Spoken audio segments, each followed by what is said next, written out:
This is Ahri, the unfortunate cat girl tasked with the impossible goal of fully completing Final Fantasy XIV.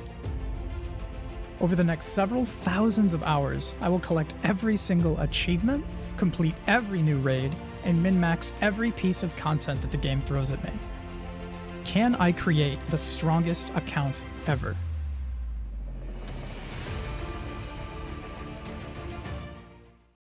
Hello and welcome everyone to the fourth episode of our series. Just going to kick things off and let you guys know that there is another giveaway this video and every video after this one. It's going to be for 2 million Gil, and all you have to do to enter is comment your Warrior of Light's name below, as well as the server. Doesn't matter if you're NA, EU, anything.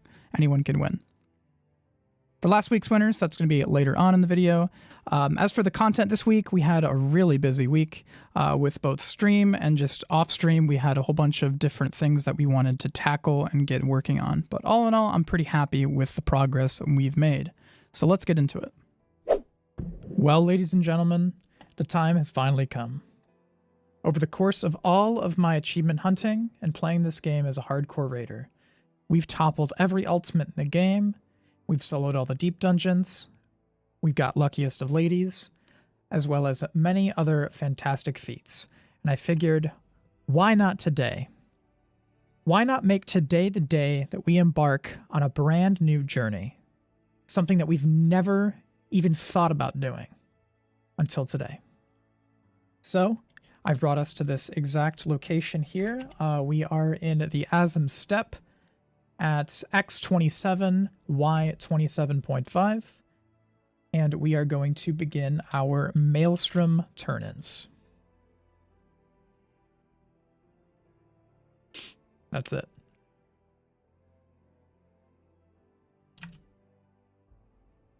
I figured since we were in the area, I actually started gathering Gazelle skin maps because a lot of people are going for Luckiest of Ladies right now. And since we're already done with that, we may as well make a little money off people buying the maps, huh? So, just gonna grab that, dude. May have to list it on the market board really quick. It'd be a shame if they started going up in price, huh? Most delayed chuckle ever. But anyway, I'm gonna make a whole bunch of money off y'all. So, with 500 crafting turn-ins and 200 gathering turn-ins out of the way, we are officially done with the adders. We'll come back to them when we do our 1,000 frontline wins, but for now, we are done.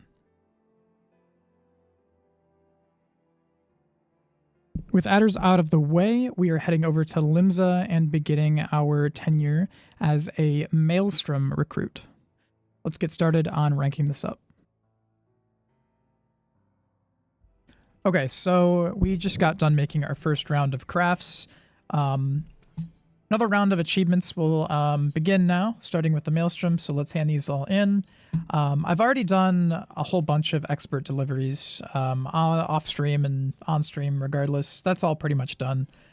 Those go much quicker because I do so many mentor roulettes when we're doing our streams that I end up kind of overdoing the whole expert delivery thing, and it just becomes a means to clean my inventory at that point. But pretty solid that we get started on this. I don't think we're going to finish this company by the time Dawn Trail comes out. I'm pretty sure mathematically it's not even possible, or it's pretty close to, hey, there's an achievement pop, nice. We'll go ahead and turn these in now. These are for gatherers, and we have officially begun this company. Very cool. And looks good. We'll be back here tomorrow. Ladies and gentlemen, last week we talked about the ostensibly special time-worn maps regarding my 80 map clears. We've been sitting at 19 out of 20 clears for Zone Your Skins for quite a while, particularly the Doors dungeons. The spinny ones we've been done with for a long time, and every single week my Discord community and we run treasure maps on Tuesdays, and I have good news.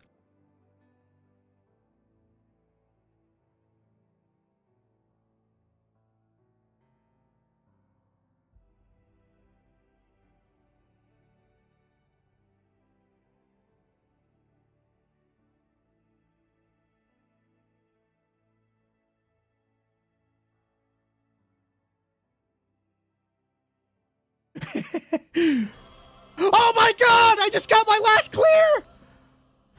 Ah! Holy shit!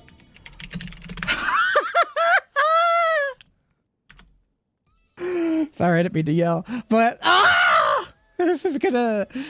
Let's go! Oh my god, it's my map too. We're standing in front of the last boss. If I DC, I'm so mad. Anyway, not only did we get the 20th clear on the Doors dungeon, but because the game had some kind of sick joke against me, we got another clear right after that. So I now have 21 Doors clears. Even though I'd been waiting for months and months to get those final 2 clears, I just randomly get a back-to-back clear. So, yo, I mean, all things considered, I'm super stoked to finally have this done. The last maps dungeon that we have to do is the dragon skin maps that we are going to begin next week. I already have a bit of a start on those, but I'm looking forward to those because the clear rate is much higher at about 15%. Every single time I've gotten a group together and ran some dragon skin maps, we did indeed get at least 1 clear, so I'm feeling pretty optimistic about those. After doing Luckiest of Ladies, after doing the Ophiatoro skin maps, these Zonir skin maps, this is going to be a walk in the park, and I'm not even worried about jinxing it or anything. The math is all there, 15% clear rate. It's going to be a cakewalk. We'll do some more coverage on that on the next episode or the one after that. Let you guys know how that's going. But double thumbs up. Map clears are done for now. So another thing I wanted to talk about real quick is we have 2 new custom deliveries that we'll be tackling this week. I've been dragging my heels on actually unlocking them. They are both based in the firmament. They had quite a few unlockable quests, which was a little annoying, but we got them all done, and I am going to be working on getting those maxed out. Few reasons. I realized that in order to get the bonus scripts or bonus rewards every week from custom deliveries, you actually need to have your NPCs maxed out, which means it's in my best interest to get them all unlocked first, and once they're all unlocked and all maxed, I can never get boxed out of... Basically what happens is sometimes I don't have 2 bonus crafters every week, because the goal is doing 2 bonus crafters, that way I can get double the white scripts. I don't think it's quite double, but it's a lot extra. I think it's like 50 or 60% more. So we're getting these 2 maxed out, getting that started in the firmament. We'll be doing that every single week until they're capped out, and I think after that we're going to go to Margaret, who is one of the Endwalker NPCs, and then we'll find some other one that I don't have. This last week, there was yet another maintenance, meaning that the game went down for quite a while, and then after about 2 full calendar days IRL, a whole bunch of S ranks for Shadowbringers as well as Endwalker would begin popping. I think some Stormblood ones and Heaven's Word pop too, but the main ones that we're going after are the Shadowbringers and the Endwalker S ranks. We need 1,000 of each, which is a lot when you really think about it. Considering the achievements for A ranks is 2k, and even that takes a while, and you're doing, 12 to 36 marks in a train, and that still takes a while, just kind of goes to show how brutal the S rank achievements can be. But happy to report that on that first Thursday where all those S ranks were popping like mad, I was darting from data center to data center, picking up S ranks left and right. I was able to secure over 100 throughout the day, which is absolutely phenomenal progress. I don't think I'm going to be able to get these 1k achievements done before Dawn Trail, but it's a super long-term project that I'm very, very happy to start getting some good progress on. And anytime there is a maintenance in the near future, I do plan on grabbing as many of those S ranks as possible.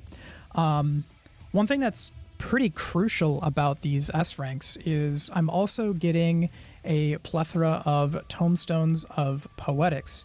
Now, the reason why the tomestone of poetics are significant is that is going to help me with another grind that we're going to be doing this week, and that is Heaven's Ward relics. I've got about 5 or 6 of them done, but all in all, hitting that poetic cap over and over again is really going to help that prep work when banging out those Heavensward relics. Sup, y'all? Right now, we are currently in a Heavensward zone. The reason why is I wanted to get caught up a little bit on my Heavensward relics, and in order to start making meaningful progress on those, we are going to need to do fates in all 6 zones. I could just get 1 crystal of each in each zone. There's 6 total, so I'm missing 2. But I'm going to try and get 5 from each, just so that way I can have a nice little baseline to start with and see where we go from there. I'm also being aware of this quest right here. As long as I'm holding onto For Want of a Memory, when I complete fates in these zones, I will be working on my Bozja weapons at the same time. So let's go ahead and get started. So first and foremost, we are going to just take out some of those fates. From my experience, it's roughly a 1 in 4 chance to get a crystal from a fate. I get some hot streaks where I get like 3 in a row. I get some dry streaks where I go 5 fates without getting one. All in all, works out to about a 1 in 4. So not too terrible, especially since the Bozja relic fate is giving us an item every single clear. So even when we lose, we win. Making sure we have those quests stacked up really did help out on this part of the grind. Hey guys, quick update on the relic front. I didn't quite get 5 crystals in every zone. I got 5 in most, and then I opted to get 4 in a couple of the other zones, just because I was getting a little sick of the fate grind. But we also got a handful of items for our Bozja relics. All in all, this really only constitutes for 1 weapon's worth, but not bad. I'll probably have to come back and get some more of these crystals anyway, but it feels pretty good to be able to at least start some of the Bozja stuff. So we're going to go ahead and get this White Mage very first step handed in, and then we are going to continue on and do some dungeons, I think. So the dungeon grind overall isn't too bad. During my Heavensward relic grinding, I've opted to go with the worst jobs first, which is going to be regen healers with Astro and White Mage, particularly because their ability to run and gun is quite bad. The AoE requires you to be standing still, so that's kind of rough. I just wanted to get those out of the way with White Mage and Astro. I'll be moving on to Scholar next, which has access to Art of War, which is quite nice when running these dungeons, particularly because we do have that ability to run and gun. We can move, doing some pretty strong potency attacks while doing so. And Ruin 3 is also pretty good, whereas on White Mage, we're kind of stuck just either using Dia or stopping to attack for a bit. Being able to make a Blood Lily while running did help on some of these pulls, which was good. But all in all, White Mage is going to be one of the more weaker jobs to do Heavensward relics on. But got it all done in about a bit over an hour, I think. It's like 10 dungeons, so not too bad. Got it done.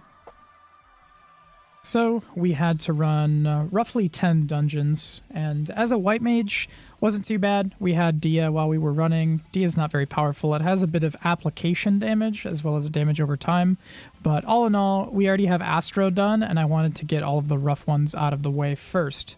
So went pretty quick. Once we started keeping enemies in combat, we could take advantage of our Blood Lilies. The longer we're in combat, we will be generating those lilies every 20 seconds, which means every minute we can do a Blood Lily for massive damage. And that's pretty much what I did every time I got to a boss. I wasn't able to do it every time, but whenever we had a Blood Lily locked and loaded, we were able to quickly take care of those bosses. And in roughly, I would say an hour, maybe an hour and change, we were able to complete all of our dungeons and move on to the next step.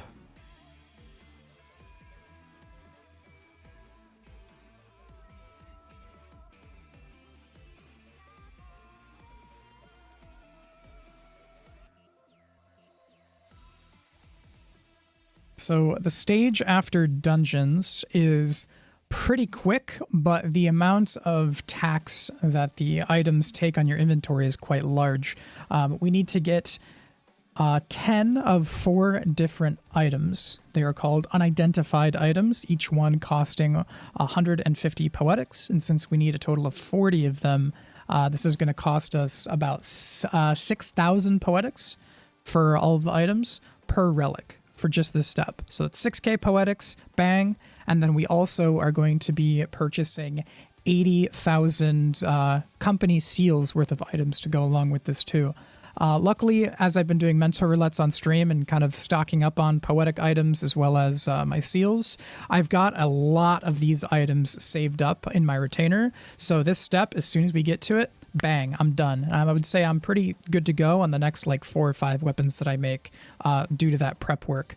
If you do end up doing Heaven's Ward relics, I highly recommend doing this as well. Loading up on those unidentified items, getting pneumites with your seals, getting the other seal items, and just kind of having a nice little collection. So by the time you get around to doing your Heaven's Ward relic, when you get to this step, bang, you're done. On to the next one.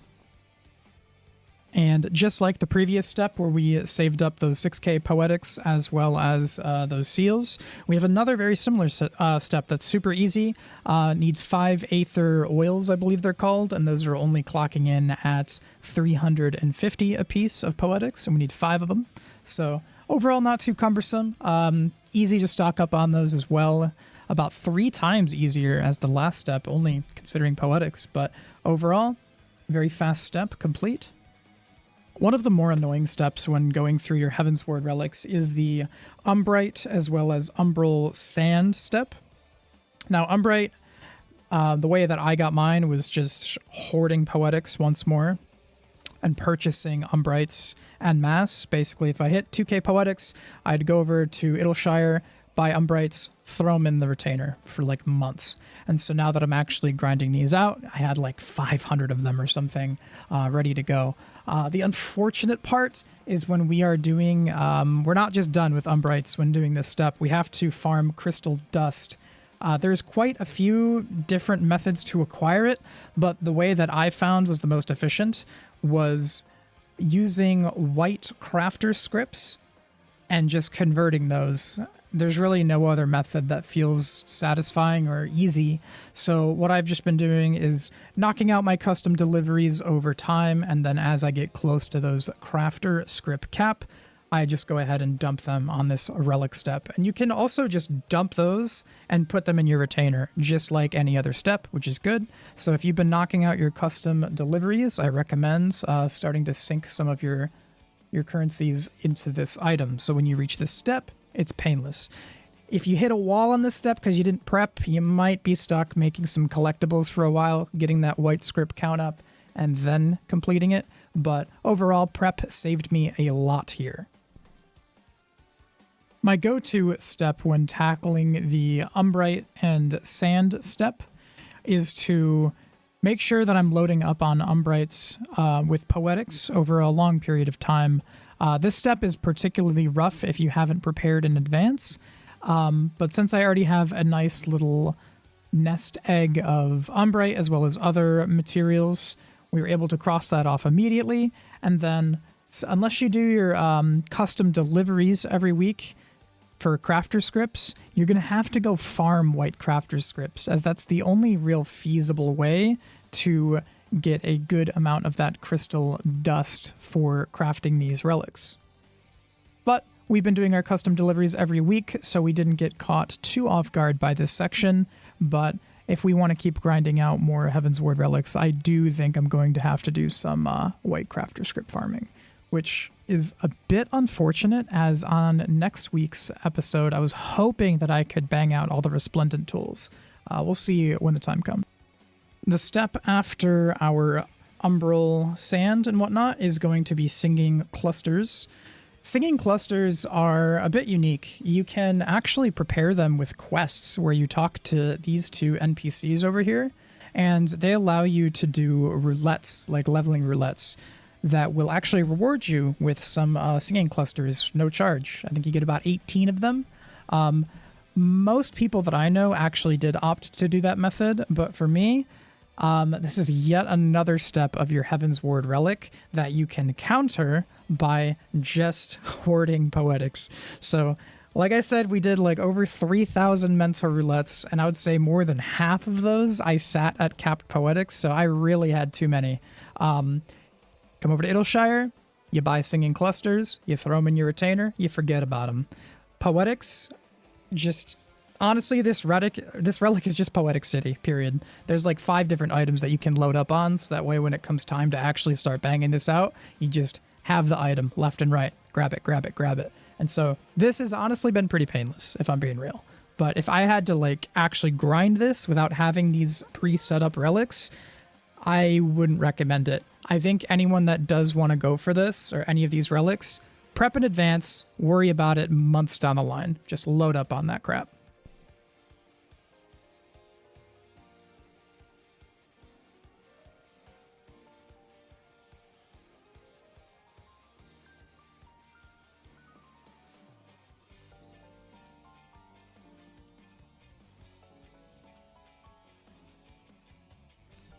Another step that could be a little more challenging for people is the light farming step.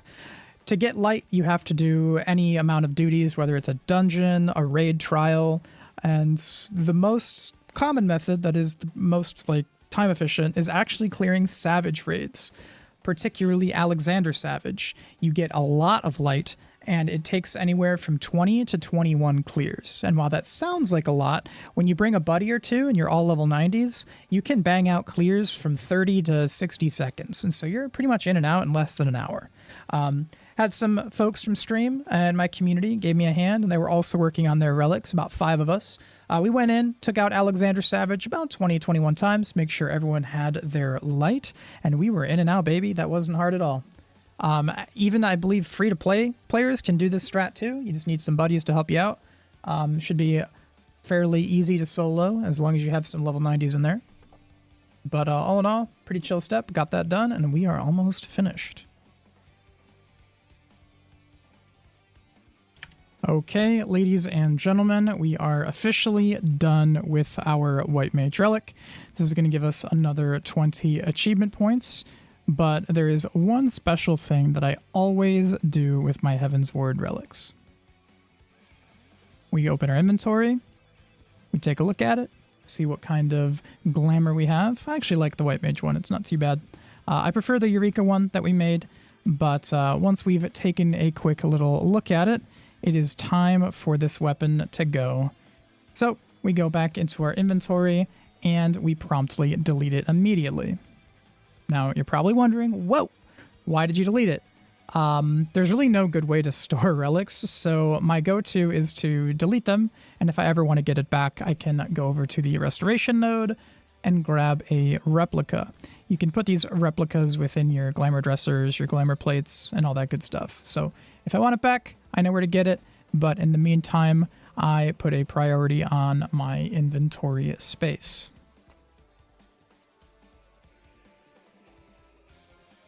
So I actually finished the White Mage Relic faster than I thought I would. So I actually got started on my Scholar one as well. We turned in those Fate materials, and then I actually went off and did some... I got all the dungeons done on Scholar too.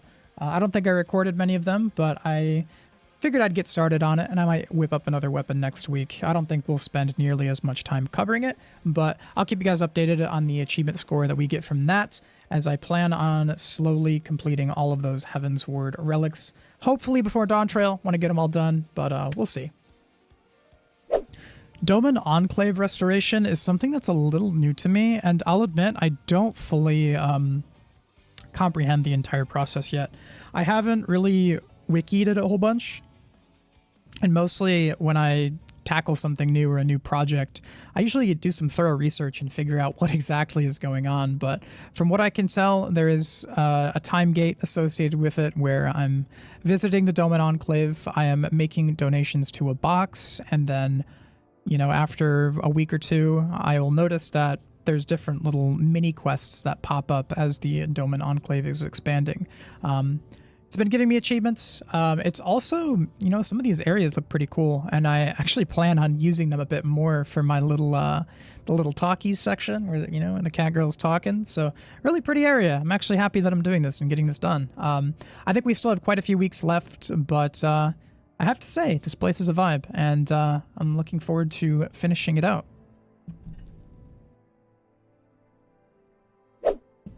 We did our Unreals once again this week. I did it on 2 characters this time around. We did it on Ahri, and we also did it on Tabitha. The reason why I wanted to do it a couple times is we are doing Criterion on the first dungeon, but it is our final dungeon to clear. It's the first one that came out. It's the last one we're doing. It's like called Sil'Dihn or something. I'm playing Scholar in that group. So I wanted to do some Unreals on Scholar, get some reps, and we also did another clear on Tabitha. We were playing Paladin, actually, but it was pretty good. I think I ended up getting 1 or 2 foxes when we did it, so I was able to pick up a minion on Tabitha, and we got that listed, and we can keep accruing that passive income. Speaking of Scholar on Sil'Dihn, our first day was this week. We finished the first boss, although I still have a lot of cleaning up to do. There's one mechanic that I really don't have on farm yet, and so I'll be making some flashcards to study those mechanics. But once that first mechanic is out of the way, it's smooth sailing from there. We did the trash section after the first boss, and then finally got a few pulls onto the second boss. We're going to give that another crack on next Tuesday and see if we can maybe scrap out our first clear. But all in all, I've still got some work to do on Scholar as I've been doing my Unreals to practice and get some more reps on the job. And basically, I just want to get comfortable with all of the emergency type tools that Scholar has available, as I need to be able to adjust for something going wrong. You know, whether we have an AoE on top of us, I need to have a sort of set of contingency plans that I can only gain through experience. So we've been running some Unreals as well to get some more Scholar reps. All right, hello, ladies and gentlemen. This is the time of the video where we are going to go ahead and pull the winner. I want to first and foremost apologize to Victoria, my fabulous editor. She has not critiqued my method of doing this, and she has no input on how I'm actually going to pull the winner. So I'm guessing this is going to be extremely scuffed, and I'm going to be bullied so hard for this. But I have to do this in one take, and there's no going back. So whatever I do right now is going in the video because I can't like do a respin. So whoever wins wins. So but yeah, seriously, I do want to thank each and everybody you guys for commenting on the last video and entering the giveaway. We're gonna go ahead and pull the winner now. Hopefully in the future this is way more professional, well done, less scuffed, and we can kind of standardize this, and so it's a little less jank. But I figured this would be an entertaining little relic of the past and how absolutely astronomically scuffed this is going to be. So we're going to pull the winner. So just know every video, just comment your name, your server down below. I don't care if you're from EU, NA, doesn't matter. Anyone can win. You can also win multiple times. So if you win once, hey, try again next week. Maybe it's rigged. Maybe you win 3 times. But anyway, let's go ahead and do this spin. I'm going to go ahead and turn the volume off on this thing because it's like rage loud for no reason. All right, let's see who wins. Spin. No sound effects. We love that. The reason why I took off the sound effects is because it was stupidly loud before. So we got number 11. And so we make our way over here where I copy pasted everyone's comments. And our winner is Lunia Tiatu on Light Twintania. I believe that is on the European server. If you'd like to claim your winnings, join my Discord and we can get into contact. I'll get you your Gil. We can either meet on EU. I have an EU character, or we can use the... we can meet on OCE right now. I believe anyone can transfer to OCE. But either way, Lunia, you are number 11. And you will get your 2 million Gil. Thank you so much for commenting. And again, feel free to comment again on this video. You can win as many times as you want. And maybe in the future, we'll do like some bigger giveaways or some specials, depending on what's going on that week. But thank you guys again. Sorry for how scuffed this is. Like I said, T-Mouse is going to absolutely obliterate me for how scuffed this is. But I love y'all. Thank you so much for participating, and I'll see you next week on the next winner. Big thank you to everybody for tuning in for this week's episode. This was episode 4. Don't forget that this entire playlist is on my channel if you'd like to go catch up and watch episodes 1 through 3. And we will also be continuing onward to episode 5 next time. There is a giveaway again every single video, so if you want to win some of that Gil, Comment down below, name, server, all that good stuff. You can win multiple times. I don't care. And I'll see you guys in the next one, okay? Thank you so much for watching. Check us out live, twitch.tv/AhriEffect. We stream full time. Come say hey. And I'll see you guys in the next one, yeah? You have a good one, and bye-bye for now.